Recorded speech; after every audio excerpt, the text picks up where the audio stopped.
Alléluia, Alléluia, Alléluia, Alléluia, Alléluia, Alléluia, Alléluia, Alléluia. Je ne vous laisserai pas orphelin, dit le Seigneur. Je reviens vers vous et votre cœur se réjouira. Alléluia. Alléluia, Alléluia, Alléluia, Alléluia, Alléluia, Alléluia, Alléluia, Alléluia. Le Seigneur soit avec vous. Évangile de Jésus-Christ selon saint Jean. Gloire à toi, Seigneur.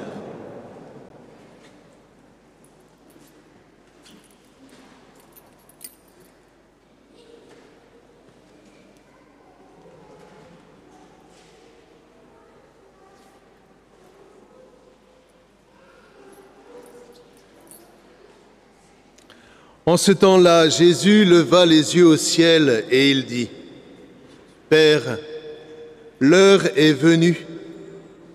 Glorifie ton Fils afin que le Fils te glorifie. Ainsi comme tu lui as donné pouvoir sur tout être de chair, il donnera la vie éternelle à tous ceux que tu lui as donnés. Or, la vie éternelle, c'est qu'ils te connaissent, toi, le seul vrai Dieu, et celui que tu as envoyé, Jésus-Christ.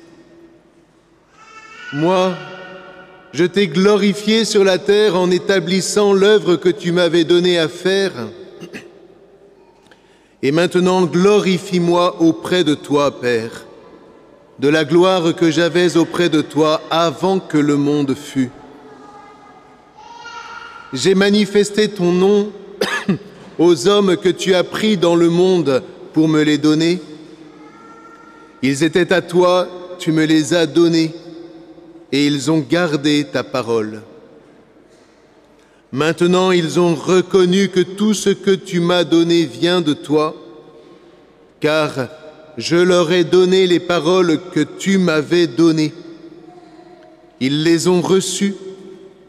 Ils ont vraiment reconnu que je suis sorti de toi, et ils ont cru que tu m'as envoyé. Moi, je prie pour eux. Ce n'est pas pour le monde que je prie, mais pour tous ceux que tu m'as donnés, car ils sont à toi. Tout ce qui est à moi est à toi, et tout ce qui est à toi est à moi, et je suis glorifié en eux. Désormais, je ne suis plus dans le monde. Eux, ils sont dans le monde, et moi, je viens à toi. Acclamons la parole de Dieu. Louange à toi, Seigneur Jésus.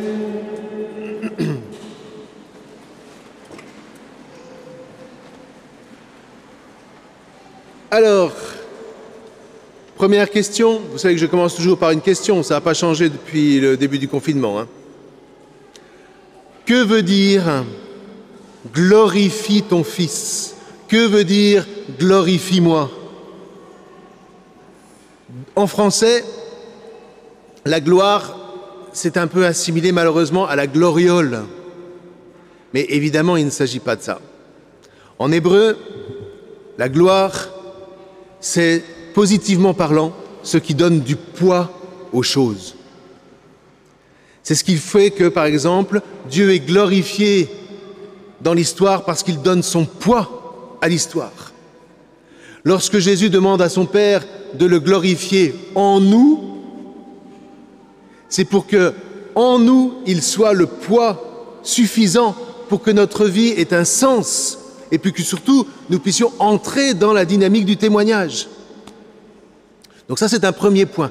Donc glorifie-moi, ça veut dire fais en sorte, Père, que tout ce que tu m'as donné puisse avoir son poids dans l'histoire des hommes, dans le monde qui va commencer à être évangélisé en plénitude. Et puis ce poids-là, il vient d'où? Ce poids, vous voyez, quand on a un tout petit peu médité le mystère de Dieu, du Dieu Trinité, on ne peut qu'être émerveillé. On ne peut être qu'émerveillé, pourquoi? Parce que le propre de Dieu, bien entendu, enfin, vous voyez, il faudrait que nous entendions le mot de Dieu comme le mot du plus pauvre et de l'infinie pauvreté qui gouverne le monde. Souvent on dit Dieu a, Dieu est ceci, Dieu est cela. Mais Dieu n'a rien. Le Père n'a rien puisqu'il donne tout. Et lorsque le Fils reçoit ce que le Père donne, il ne le garde pas pour lui puisqu'il lui redonne à son tour. Et c'est ça le mouvement qui est inscrit dans la Trinité. Et c'est ça, frères et sœurs, qui devrait pouvoir nous guérir, parce que de ce dépouillement, de cette infinie pauvreté qui est en Dieu et qui est mutuelle entre le Père et le Fils, en étant complètement dessaisis d'eux-mêmes, le miracle s'accomplit. Dans ce dessaisissement, c'est pas si facile que ça à dire, dans le dessaisissement de soi, voyez, vous me suivez toujours? Ça va? Dans ce mouvement de désappropriation de soi, jaillit l'esprit, jaillit la vie. Le mystère de la vie, vous voyez, pour donner la vie, il faut complètement se désapproprier, et voilà ce que produit l'Esprit Saint en nous lorsque nous l'avons reçu au baptême. Il ne suffit pas de naître du papa et de la maman, il faut encore que l'Esprit nous entraîne dans ce mouvement de vie, car la vie ne surgit qu'à partir du moment où je me désapproprie de moi. À chaque fois que je serai tenté, et c'est valable pour vous, c'est valable pour moi, c'est valable pour tous, à chaque fois que je suis tenté de prendre, de saisir, la vie s'éteint. Et la mort paraît. Donc vous voyez, lorsque Jésus veut que nous recevions l'Esprit, cet Esprit jaillit de ce don mutuel, de cette infinie pauvreté de Dieu qui nous donne tout. Alors maintenant, dernière question. Où est-il ce Dieu? Où est-il ce Dieu? Est-ce qu'il est à l'étage au-dessus? Non. Dieu, frères et sœurs, est en nous. En nous réside le temple de Dieu. C'est la raison pour laquelle, à un moment, vous vous souvenez, Jésus dit, à propos du temple de Jérusalem, « Détruisez-le ». En réalité, tout le monde comprend que c'est le mur de pierre, mais en fait, il dit, « Détruisez ce temple qui est en moi, mais en 3 jours, je le rebâtirai. » Vous ne pouvez pas le détruire. Et c'est ce temple-là qui réside en nous, frères et sœurs, vous vous rendez compte? Pourquoi est-ce que vous avez la vie? Pourquoi est-ce que nous avons la vie? Pourquoi est-ce que nous sommes vivants? Vous avez 2 réponses possibles. Soit vous êtes platonicien, c'est-à-dire vous faites de la philosophie et vous dites qu'il y a une âme en moi, mais en disant ça, vous ne savez même pas de quoi vous parlez. Ni moi d'ailleurs, ni Platon, on ne sait pas. Ou alors, vous vous mettez à l'école de Jésus et à l'école de toute la Bible et vous vous rendez compte qu'en réalité, celui qui est la vie en vous et qui vous anime, c'est Dieu lui-même. Dieu réside en nous comme en son temple. Ce qui veut dire que si vous voulez découvrir Dieu, si vous voulez entrer dans la dynamique de vie qui procède de lui, il faut descendre en vous. Il faut laisser grandes ouvertes les portes du temple qui est en vous, car le propre du péché, c'est de les fermer, ces portes. Si nous ouvrons ces portes du temple qui est en nous, alors jaillit l'Esprit comme une source d'eau vive. Ça, c'est la grande vision d'Ézéchiel. Mais donc Dieu, il est en nous. Et c'est cela, frères et sœurs, qui va faire que, en Jésus, nous sommes glorifiés. L'Esprit Saint que nous allons recevoir à la Pentecôte, c'est très mauvais de dire ces choses-là. on ne va pas recevoir l'Esprit Saint à la Pentecôte. Mais non. Quand nous invoquons l'Esprit Saint, que nous disons « Viens, Esprit de sainteté », si nous l'invoquons comme s'il n'était pas là, c'est qu'il est en retard, ou alors c'est que nous sommes en retard. L'Esprit Saint est en nous, frères et sœurs. Ce qu'il y a, c'est que nous le contristons souvent, mais il est en nous. Donc, viens, Esprit de sainteté, ça veut dire, Seigneur, rends-moi pauvre comme tu es pauvre. Le pauvre n'est pas celui qui n'a rien, le pauvre, c'est celui qui donne tout. La grande différence avec la misère. Le pauvre, c'est celui qui donne tout. Et vous savez le plus beau? Pourquoi la pauvreté est une vertu? Parce que la pauvreté, quand je me découvre pauvre, c'est alors que je découvre que j'ai besoin d'un autre.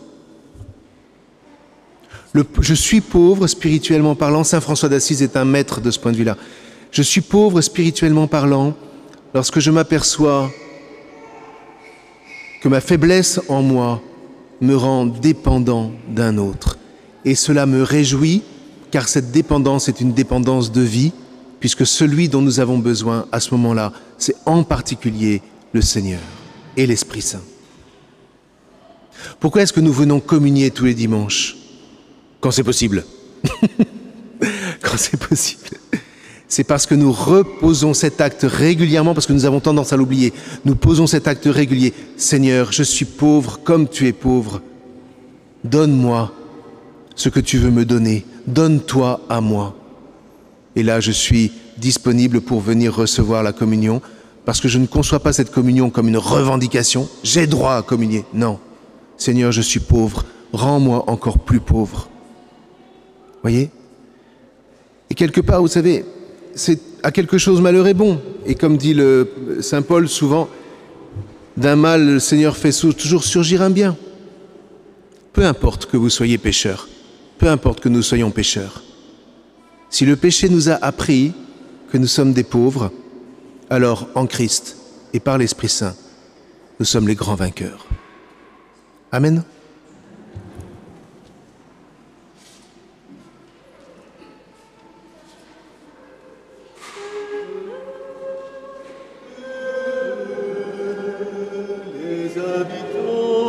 De ta maison, Seigneur,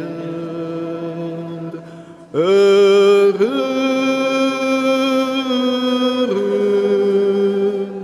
les habitants de ta maison, Seigneur.